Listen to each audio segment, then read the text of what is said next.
Welcome to Revathi வீட்டு சமையல். இன்னைக்கு பார்க்க போகிற ரெசிபி என்னன்னு பார்த்தீங்கன்னா ஒரு ஸ்நாக் ரெசிபி பண்ண போகிறோம். ரொம்ப ஸ்பைசியான ரெசிபி. ஸோ பார்த்தீங்கன்னா கட்லெட் பண்ண போகிறோம். கட்லெட்டில் பார்த்தீங்கன்னா நீங்கள் வெஜிடபிள்ஸ் போட்டு கட்லெட் பண்ணுவீங்க. இப்போ நம்ம வந்து நிலக்கடலையும் உருளைக்கிழங்கும் போட்டு நம்ம கட்லெட் பண்ண போகிறோம். வாங்க எப்படி செய்யலான்னு பார்க்கலாம். கட்லெட் செய்யறதுக்கான தேவையான பொருட்கள் பார்த்தீங்கன்னா நான் 150 கிராம் வேர்க்கடலை எடுத்திருக்கேன்.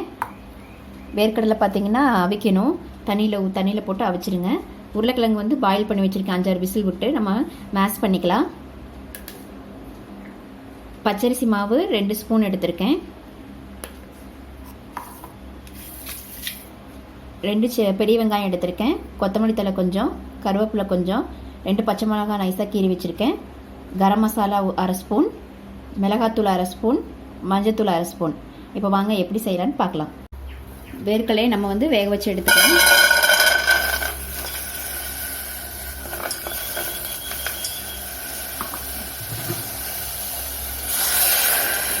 வேகிற அளவுக்கு தண்ணி ஊற்றிக்கிங்க. கொஞ்சம்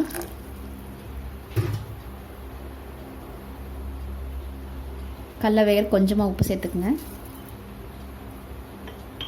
நல்லா கடல வெந்து வரட்டும். வெந்து வந்தோடனே நம்ம ரெடி பண்ணிக்கலாம். பாருங்கள், கடல வெந்துருச்சு. இப்போ நம்ம ஸ்டவ் ஆஃப் பண்ணிவிட்டு தண்ணியை வந்து வடிகட்டிக்கலாம். வடிகட்டி எடுத்துக்கலாம். வடிகட்டி இப்போ கடலை எடுத்தாச்சு. கொஞ்சம் ஒரு 5 நிமிஷம் சூடு கொஞ்சம் ஆறட்டும். இப்போ உருளைக்கிழங்கு வேக வச்ச உருளைக்கிழங்கு மசிச்சு விட்டுக்கலாம்.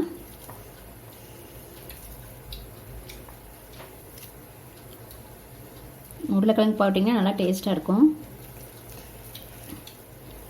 நல்லா மாவு மாதிரி நல்லா வெந்துருச்சு பாருங்கள். இப்போ நம்ம மற்ற பொருளையும் சேர்த்துக்கலாம்.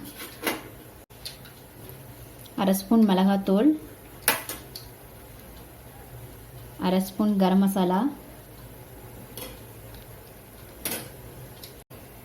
நறுக்கி வச்ச கருவேப்பிலை தழை, கொத்தமல்லி தழை,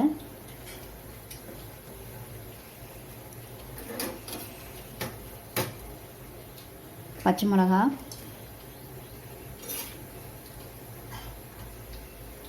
நறுக்கி வச்ச வெங்காயம்,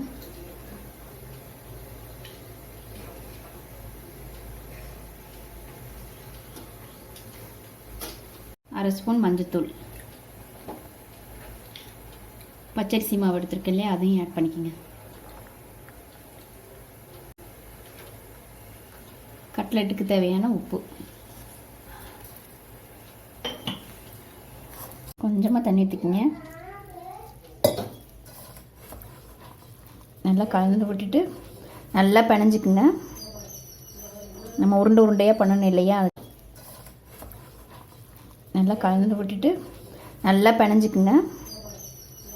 நம்ம உருண்டையாக பண்ணணும் இல்லையா, அதுக்கு நல்லா பிணைஞ்சு மாவு மாதிரி ரெடி பண்ணிக்கிங்க. இந்த மாதிரி உங்களுக்கு சதுரமான ஷேப்பில் நம்ம கட்லெட் பண்ணோம்னா நம்ம குழந்தைகளோட பேன் இருக்கு இல்லையா, அந்த பேனில் மாவு நல்லா எண்ணெய் தடவி அமுத்தி வச்சுட்டு நம்ம இந்த மாதிரி தட்டினோம்னா ஈஸியாக இருக்கும். இந்த மாதிரி ஷேப்பில் எடுத்துக்கோங்க. பாருங்கள் எவ்வளோ நல்லா இருக்குது பாருங்கள், சூப்பராக இருக்குது. நம்ம சதுரமாக நம்ம கட்லெட் செஞ்சுருக்கோம். நம்ம எப்பவுமே ப்ரெட் கிராம்ஸில் வந்து நம்ம பாருங்கள், நான் ரவுண்ட் ஷேப்பில் பண்ணியிருக்கேன், சதுரம் ஷேப்பில் பண்ணியிருக்கேன், மேலே வந்து கட் பண்ணி பீஸ் மாதிரி பண்ணியிருக்கேன் பாருங்கள். இந்த மாதிரி பண்ணி கொடுத்தீங்கன்னா குழந்தைங்க விரும்பி சாப்பிடுவாங்க. நம்ம கமர்கட்டு மாதிரி இருக்குது பாருங்கள். அதனால் என்ன பண்ணலான்னா இந்த மாதிரி கொடுத்தீங்கன்னா குழந்தைங்க விரும்பி சாப்பிடுவாங்க. ஆன் பண்ணி இந்த மாதிரி ஒரு பேன் வச்சுக்கோங்க. நீங்கள் வந்து எண்ணெயிலையும் பொரிச்சு எடுக்கலாம். நான் இன்றைக்கி எண்ணெயில் பொரிச்சு எடுக்கல. இந்த மாதிரி பேன் வச்சு நம்ம சுட்டு எடுக்க போகிறோம். பாருங்கள், நம்மளோட கட்லெட் ஒன்று இப்படி வச்சுக்கலாம். சட்டி நல்லா கொஞ்சம் ஹீட் ஆயிடுச்சு. இந்த மாதிரி வச்சுட்டு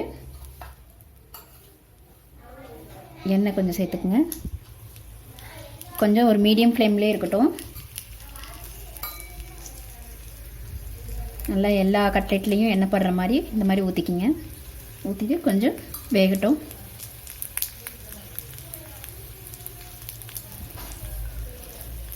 சில பேர் பார்த்திங்கன்னா ஆயிலில் சுட்டு எடுத்தோம்னா பிடிக்காது இல்லையா, ஆயில் நிறையா. இந்த மாதிரி பாருங்கள், ஏன்னா நிறைய பேர் ஆயிலில் வந்து நம்ம சுட்டு எடுக்கலாம். ஆயில் நிறைய யூஸ் பண்ணக்கூடாது இல்லையா, ஸோ அதனால் இந்த மாதிரி நம்ம கட்லெட் பண்ணி எடுத்துக்கலாம். பார்த்திங்கன்னா நல்லா அருமையாக இருக்கும், சூப்பராக இருக்கும், சாப்பிட்றதுக்கும் டேஸ்ட்டாக இருக்கும். இந்த மாதிரி ஈவினிங் ஸ்நாக்ஸ் உங்கள் குழந்தைகளுக்கு செஞ்சு கொடுங்க. ஈஸியானது தான். நம்ம எப்போவுமே வந்து நிலக்கடலை வந்து அவிச்சு சாப்பிடுவோம், இல்லாட்டி மசாலா போட்டு சாப்பிடுவோம். ஸோ இந்த மாதிரி நீங்கள் கட்லெட் பண்ணி கொடுங்க. நல்ல ஹெல்த்தியானது, குழந்தைகளுக்கும் நல்ல ஹெல்த்தியாக இருக்கும், பெரியவங்களுக்கும் நல்ல ஹெல்த்தியானது. பார்த்திங்கன்னா பொட்டேட்டோ இதெல்லாம் போட்டனால நல்லா கிறிஸ்பியாக இருக்கும். ஒரு 5 மினிட்ஸ் ஆகட்டும். அடியில் நல்லா ஃப்ரை ஆனோன்னு நம்ம திருப்பி விட்டுக்கலாம்.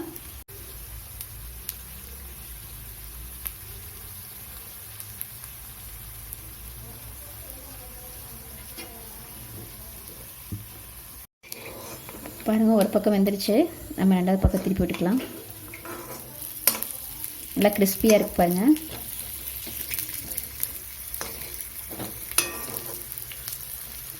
திருப்பி விட்டுட்டு கொஞ்சம் ஆயில் சேர்த்துக்குங்க.